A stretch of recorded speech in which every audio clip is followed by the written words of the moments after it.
All right, we're back for Apology Video 2, and I'm just going to kind of jump right in. I'm assuming you're watching this right after Episode 1, despite the fact that I recorded Episode 1 a long time ago. So here's Episode 2. And first, I have to reply to the older charges and to my first accusers, and then I will go on to the later ones. For of old I have had many accusers who have accused me falsely to you during many years, and I am more afraid of them than of Anytus and his associates, who are dangerous too in their own way. But far more dangerous are the others, who began when you were children, and took possession of your minds with their falsehoods, telling of one Socrates, a wise man, who speculated about the heaven above and searched into the earth beneath, and made the worse appear the better cause. The disseminators of this tale are the accusers whom I dread, for their hearers are apt to fancy that such inquirers do not believe in the existence of the gods. And they are many, and their charges against me are of ancient date, and they were made by them in the days when you were more impressible than you are now, in childhood, or it may have been in youth. And the cause, when heard, went by default, for there was none to answer. And hardest of all, I do not know and cannot tell the names of my accusers, unless in the chance case of a comic poet. All who from envy and malice have persuaded you, some of them having first convinced themselves. All this class of men are most difficult to deal with, for I cannot have them up here and cross-examine them, and therefore I must simply fight with shadows in my own defense, and argue when there is no one who answers. I will ask you then to assume with me, as I was saying, that my opponents are of two kinds. One, recent, the other, ancient. And I hope that you will see the propriety of my answering the latter first. For these accusations you heard long before the others, and much oftener. The first thing that Socrates sort of really gets into his defense is he does a very important thing. He identifies the problem at hand, and that's an important lesson for us, not only when we're engaged in some work like the apology, if we're trying to make a defense of something, but at any point. At any point where we're trying to do anything, whether it's philosophic or not, identifying the problem at hand, so important.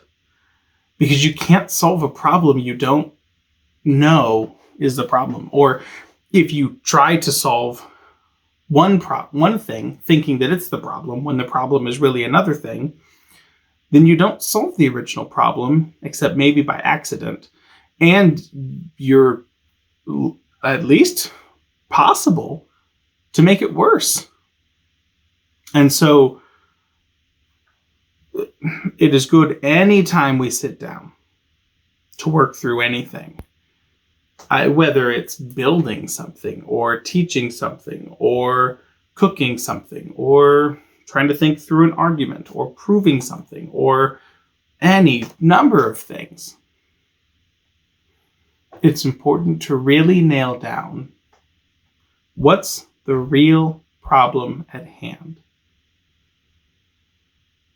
We also want to get at the essence of the problem and not just its sort of symptoms, in a sense. So, say, like when you go to a doctor, you give the doctor a list of symptoms, but the doctor doesn't just treat the symptoms. The point of going to the doctor is to treat the cause. And it's the same in all of our endeavors. If we're trying to solve a problem, what we're trying to do is eliminate the cause of the problem, not just alleviate its symptoms. We can think of, I used to teach first aid.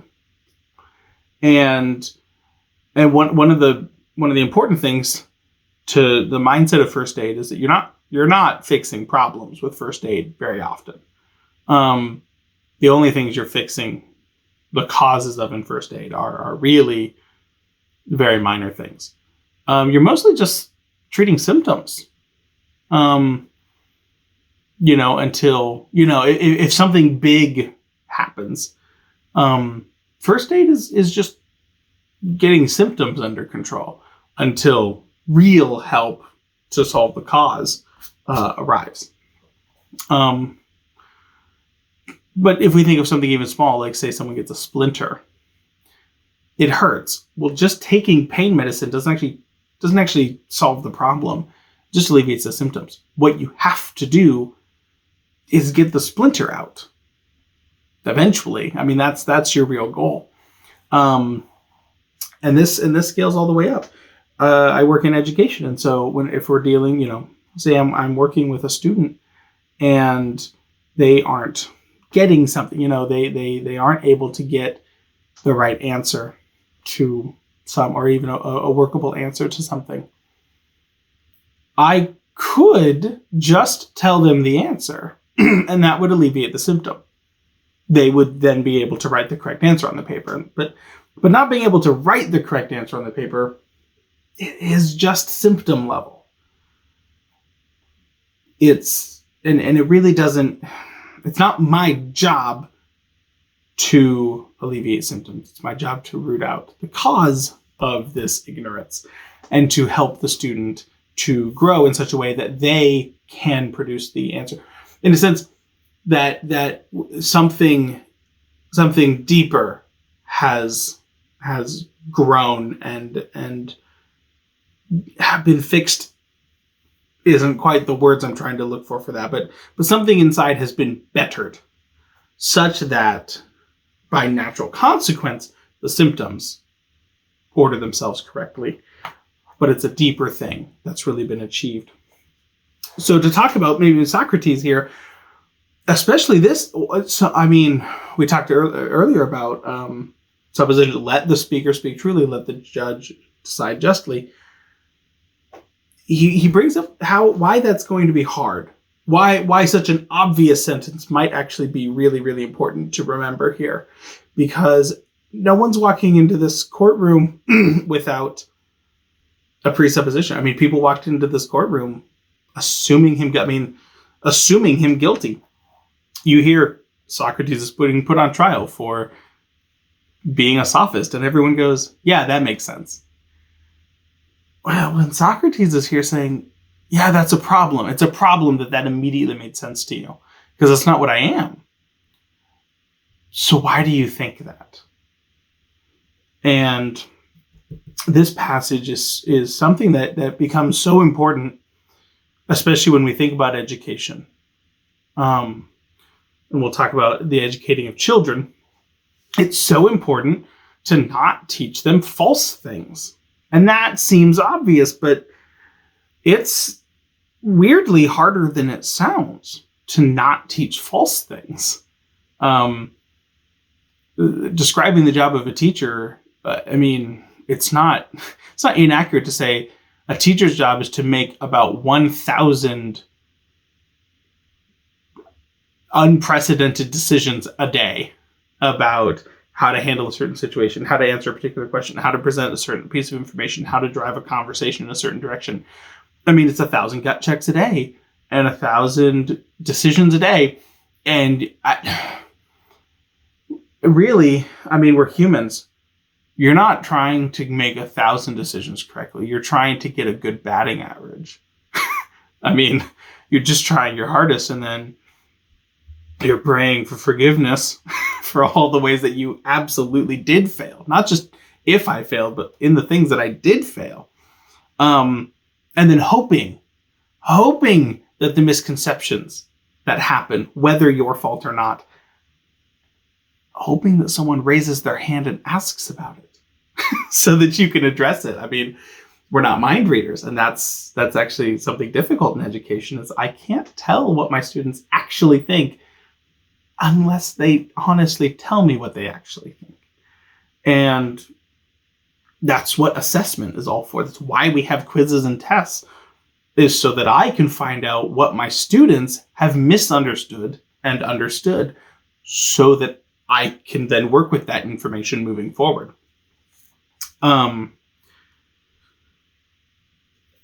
Then to do the great work of philosophy in some ways is to recognize that outward thing, and to be able to bring that inside to the soul. So when we look at all the techniques that are helpful when teaching children, well, then we have to look and say, how can I teach myself? Can I look at my own presuppositions and look at causes and bring those to light to myself, so that I can decide justly, and so that I can speak truly? Can I make myself speak truly to myself, and then decide justly about myself and my own ideas? And a lot of that is about reflecting our presuppositions, reflecting on them, and asking myself, well, what do I think about this, and why do I think that? And do I think it for a good reason, or have I just defaulted? Is this level 1 opinion level knowledge? If so, does it come from a reputable source? Does it come from an authority? Or is it just the opinion of the many, which may or may not be completely off base? Or have I really examined this? And is it something I need to examine? And if so, how do I go about examining it? So many of these things were given to us when we were young, impressionable. You can't name the source because it's been so long, and there's no one to answer for it. You can't go back in time and say, hey, what did you mean when you said this, or where did you find that? You can't do any of that. You're just stuck with this intellectual baggage. And sifting through it takes time. And sifting through it takes a lot of time and a lot of effort and a lot of pain. It's hard to, not only is it just a difficult task to really understand what it is that you actually think and how that fits in to your sort of your mind map of reality. Not only is it just logistically difficult and a difficult task, it's emotionally difficult as well. It's emotionally hard. We are so attached to our ideas, so attached to our own ideas. It's what makes public discourse difficult, because people take attacks on their ideas personally. And that's understandable. It's not rational, but it's understandable. But we do the same. If we're going to be intellectually honest, and if we're going to really love wisdom and pursue truth, we have to be willing to speak truly and decide justly about our own presuppositions, our own intellectual baggage, which is coming from long ago and from the many, and was fed to us with our mother's milk. And it's it's a lot of things. But it's a noble task, and it's a worthy one, and it takes courage.